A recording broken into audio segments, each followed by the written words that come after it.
Lo vamos a conversar a esta hora con el abogado y académico de Derecho Penal de la Universidad Diego Portales, Mauricio Duche. ¿Cómo está, profesor? Hola, buenos días, Lucía, ¿cómo estás? Muy buenos días, muchas gracias, muy bien. Yo por acá, muchas gracias por tomar contacto con toda Latinoamérica a través de News para hablaros de algo que es relevante y que está pasando en distintas partes, en Perú, en Brasil, en Argentina, en Chile, también en Estados Unidos y en otros lados del planeta. Vemos dificultades entre las instituciones que también forman parte de la crisis de la democracia de la que hemos venido conversando a raíz de los hechos suscitados el domingo en Brasil, pero que es una conversación de fondo que está latente en también los estallidos sociales, por ejemplo, de Chile el 2019, en Hong Kong, en Colombia, en fin.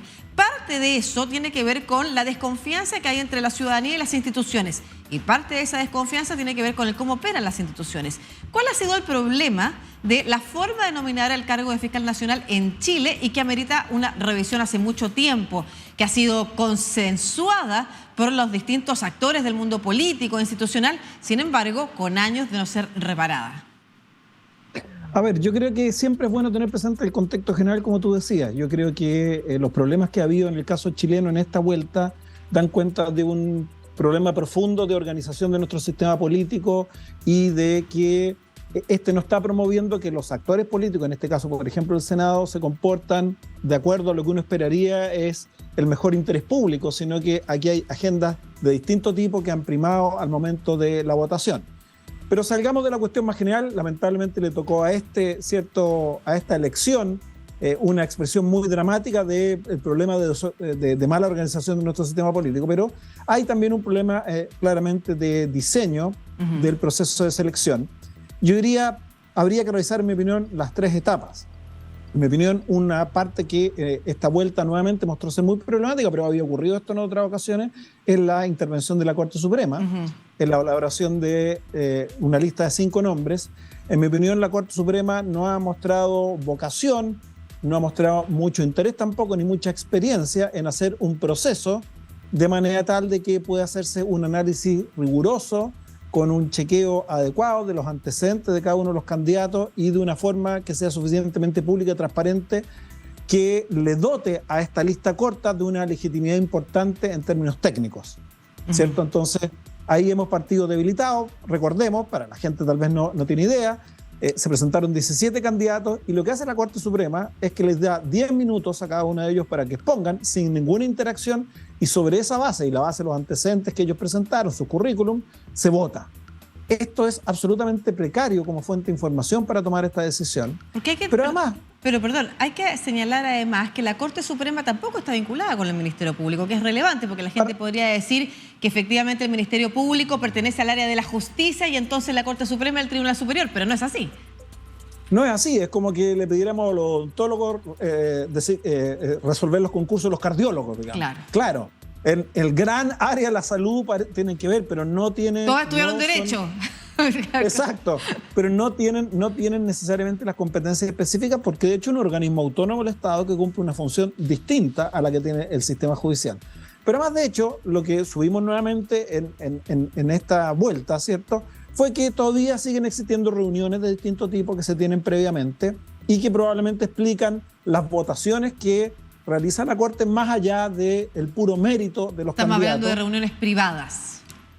Privadas, ya sea formales, oficiales, registradas en el sistema, ¿cierto?, formal, o, ¿cierto?, se supo de algunas comidas que hubo, aun cuando se dieron explicaciones de que fueron en otro contexto. Pero la posibilidad de controlar que efectivamente haya sido otra conversación es muy baja. Entonces, aquí tenemos un problema, esto hay que cambiarlo. En mi opinión, hay que fortalecer esta parte técnica, la capacidad, exigirle a los candidatos presentar mucho más antecedentes, hacer una revisión más exhaustiva técnica de estos candidatos y además promover que todos tengan igual posibilidades de quedar electos si es que son buenos candidatos o candidatas. Parte, yo creo, del problema es que no se presentaron al concurso mucha gente. Yo conozco algunos casos de gente que hubiera sido espléndidos candidatos o candidatas, pero que sabían que para tener alguna posibilidad deberían haber hecho gestiones con muchos meses de anticipación. Gestiones de distinto tipo, ¿no? ¿Cierto? Es que hay algunos que han dicho públicamente incluso que hay gente, no sé, que tiene cierta confianza en la ciudadanía por su actuar como fiscal, que ha dicho, no nos hemos presentado porque sabemos que no hubiéramos obtenido los votos en el Senado, porque ahí hay otra parte de la Bueno, pero organización esa o de es la otra parte. institucionalidad. Claro, otra pata que me gustaría que usted también, a la que usted también se refiriera. El actuar del Senado, ya no en términos de ánimos personales, sino que el diseño institucional, el si se vota por rechazar o si se vota por aprobar, que sería algo que pudiera cambiar, o cómo es efectivamente permitido que se realicen reuniones. Porque es importante, también hay que entregar el contexto. Estamos hablando para toda Latinoamérica y quizás es difícil entender por qué se ha cuestionado el cargo de fiscal nacional desde la última elección, cuando se supo de conversaciones que tuvieron injerencia finalmente en cómo se llevaron las investigaciones en contra de algunos actores políticos o empresariales. Si usted pudiera dar ese contexto, sería importante. Bueno, parte del problema es que la elección pasada se supo con posterioridad a la elección del candidato que finalmente fue electo fiscal nacional, que hubo conversaciones con distintas bancadas de senadores en un contexto en donde en ese momento en Chile existía una persecución penal importante a la política por financiamiento ilegal de campañas. Y que para los senadores en esas conversaciones un elemento importante habría sido conocer la opinión, ¿cierto?, que tenían los candidatos en términos de cómo iban a llevar adelante esa persecución.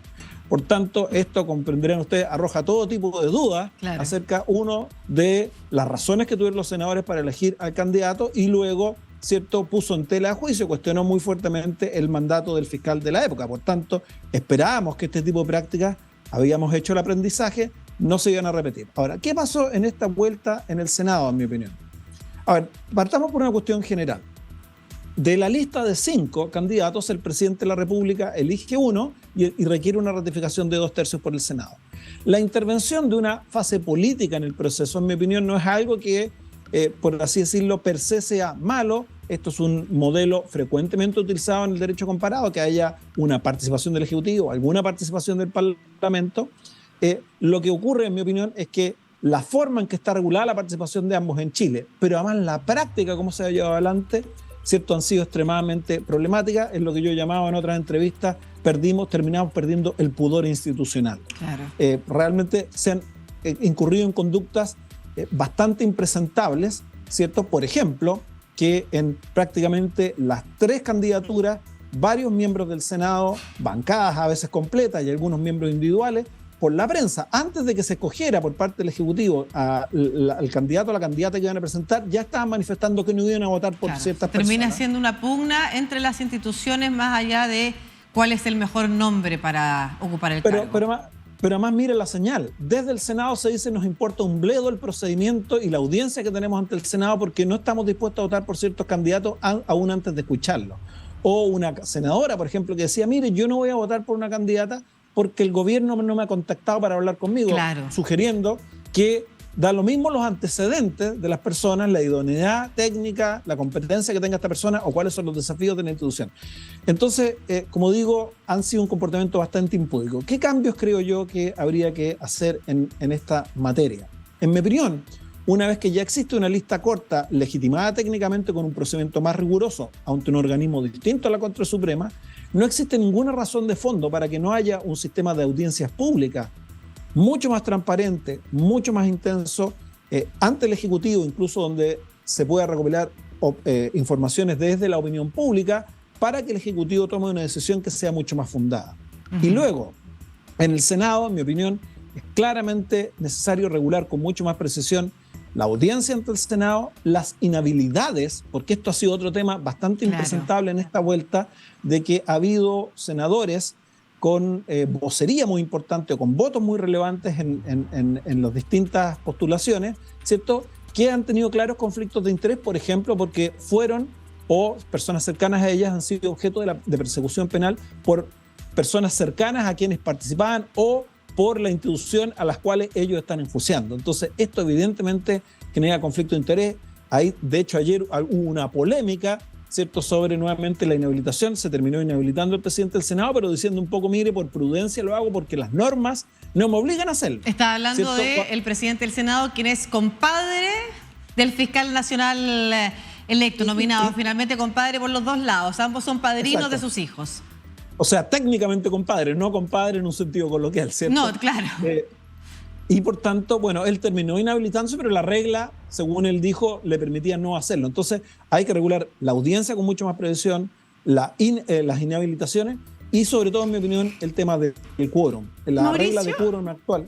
Perdón, por favor. Déjame terminar la idea. Sí. La regla de quórum actual, que pide 2/3 del Senado, lo que ha permitido es que, ¿cierto?, una minoría pueda vetar candidatos, ¿cierto?, y una minoría que no necesariamente se mueve por el interés público, sino que por subjetividades de todo tipo o intereses no todos los más dignos, digamos, de considerar. Claro, y termina quedando un candidato que tiene también varios antecedentes que no necesariamente dan confianza a la ciudadanía, y termina quedando además él por, todo indica, algunos acuerdos políticos, o sea, conversaciones que hay entre el Ejecutivo y algunos grupos de partidos políticos o bancadas que dicen, ok, yo en este caso te voy a dar el apoyo porque es más cercano a mi gusto que el de otros.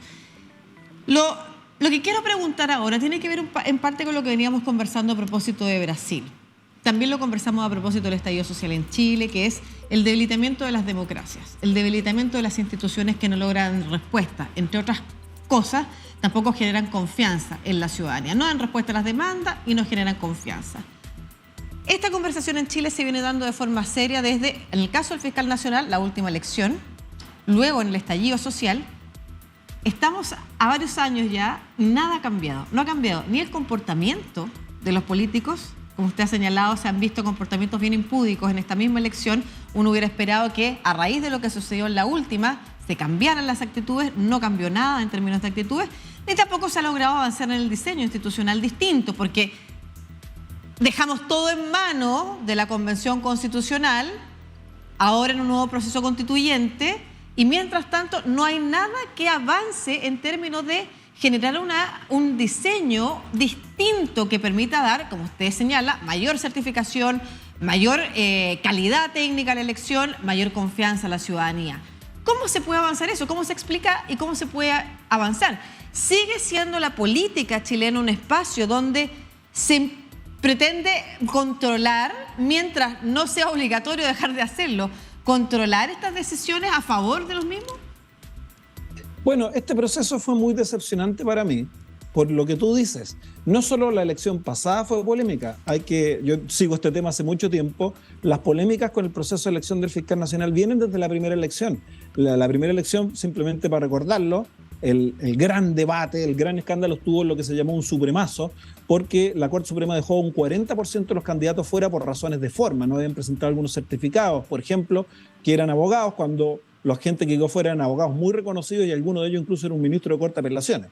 Pero en fin, entonces uno esperaba que en este proceso se manifestara un cierto nivel de madurez y aprendizaje institucional, y no lo ha sido. Y por eso te digo, esto es lo que me lleva a pensar que detrás de esta cuestión hay un problema de diseño institucional, claro, de nuestro sistema político, y me parece que lamentablemente este diseño institucional no puede sino resolverse estableciendo algunas bases en el contexto constitucional que estamos discutiendo. No es mi área de expertise, pero lo que yo estoy viendo hoy día es que nuestro sistema político está dejando a la presidencia con muy poco poder, no está estableciendo incentivos correctos para evitar un discolaje desatado que existe, no está promoviendo que la clase política tenga como primer norte el interés público, sino que aparecen todo tipo de otros intereses como que se imponen, ¿cierto?, que no establece mecanismos que permitan una accountability, una rendición de cuentas y un control, ¿cierto?, más intenso por distintos órganos o de la sociedad civil. Entonces, ahí hay un problema profundo. Como te digo, no es mi experticia, pero creo yo que el lugar oportuno, a propósito de lo que estamos viendo en este momento, debiera ser incorporar algunos de estos elementos al diseño institucional que viene en el debate constitucional. Por cierto, en materia de lo que estamos conversando, muchas de estas cosas se podrían avanzar con reforma legal. A eso me refiero, sobre todo porque la reforma constitucional ahora quedó con menos quórum, y efectivamente si hubiera acuerdo político se podría avanzar y no esperar un nuevo proceso y ver qué sucede con él. Sí, pero mira, la elección del fiscal nacional ya se produjo y tiene un periodo de 8 años. O sea, no estamos apurados para hacer un cambio mañana, y en cambio lo que yo estoy apreciando es que hay un enorme apuro en los senadores por promover malas ideas de cambio del Ministerio Público que solo van a empeorar esta situación. Déjame darte un par de malas ideas que se han señalado. Por ejemplo, un par de senadores señalaron en este proceso que tal vez la forma de evitar las presiones o lobbies que recibía el Senado era que estas votaciones del Senado fueran secretas. Yo creo que eso solo puede empeorar la situación porque no se hace cargo de que va a seguir habiendo lobbies y presiones y que ellos van a abrir esas puertas, sino que más bien lo que va a hacer es que al ser votaciones secretas va a impedir que hagamos un control público de cómo votan los senadores para precisamente evitar tratar de establecer incentivos negativos a que les hagan ese lobby. Otra idea, en mi opinión, malísima que han venido planteando es que, como han dicho, mire, lo que pasa es que el cargo este es muy largo, en 8 años. Entonces, establezcamos un control a los 4 años intermedios a cargo del propio Senado, ¿cierto? Que podría, por así decirlo, con un cierto quórum, vetar a la figura del fiscal nacional y sacarlo. Bueno, esto es un tema que existen principios internacionales en la materia. Un principio central es el de la autonomía de los fiscales, precisamente para que puedan perseguir, entre otros, por ejemplo, a la clase política si es que comete delitos como los de financiamiento ilegal. Entonces la pregunta es, ¿qué podría salir mal si aquellos que son potenciales, a quienes estoy persiguiendo, tienen el poder de confirmarme a los 4 años? Probablemente todo, es poner al gato al cuidado de la carnicería. Por eso, en el ámbito internacional, lo que se ha recomendado en este tema es que para dotarle de este espacio de autonomía es mejor que los fiscales tengan una duración relativamente extensa. En derecho comparado se mueren entre 5 o 7 años. Tal vez en Chile es mucho y tal vez podemos discutir un acortamiento a 6 años, qué sé yo, por ejemplo, pero fija, sin renovación, porque el incentivo a la renovación probablemente genere un tutelaje de la clase política, ¿cierto?, a los fiscales. Déjame poner un último ejemplo. Otros senadores han planteado que deberíamos avanzar hacia un sistema de elección popular. Este es un sistema extremadamente problemático en un único lugar. Y lo estamos viendo en Latinoamérica. El único lugar en el mundo que existe en los Estados Unidos, pero no a nivel federal, sino que a algunos nivel Estado. Y bueno, está muy documentado un conjunto de problemas que tienen, entre otros, de captura política, por lo complejo que significa llevar al ámbito electoral un cargo de este tipo. Claro, y efectivamente, como decía, en Latinoamérica estamos viendo otros problemas. Por ejemplo, en Bolivia la justicia también, los vínculos con que todo sea, o con que buena parte sea electo popularmente y termina siendo en alianza con los gobiernos. Finalmente se toman acciones que generan dudas respecto de la imparcialidad.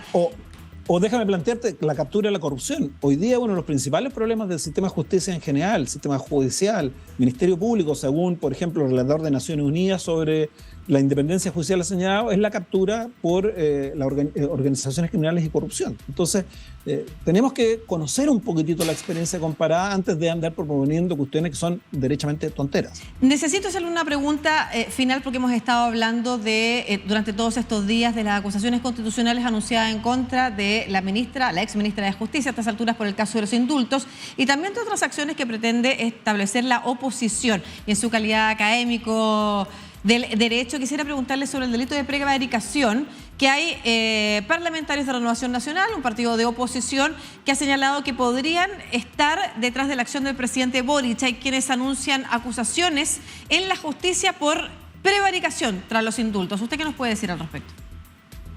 A ver, yo no soy muy experto en este tema en particular, pero en una primera mirada general, así por así decirlo, como un médico generalista, en una dolencia más específica, no me huele que esto tenga ningún piso serio, particularmente hablando de una institución en donde se le entrega por ley y por constitución un amplio nivel de discrecionalidad al presidente de la República. Otra cosa es que nos guste o no la existencia de esta institución. Pero no le veo mucho piso, como digo, haciendo la alusión de que este no es particularmente mi tema de experticia. Muchas gracias, profesor Ducha, abogado y profesor de Derecho Penal de la Universidad Diego Portales, experto además, como usted bien señalaba, recurrente entrevistado por estas materias vinculadas a la elección del fiscal nacional, un tema que ha sido noticia, pero que además nos sirve para reflexionar en toda Latinoamérica respecto de cómo se diseñan nuestras instituciones para darle más confianza a la ciudadanía y a ver si ayudamos a refortalecer la democracia. Muchas gracias, profesor. No, muchas gracias a ti.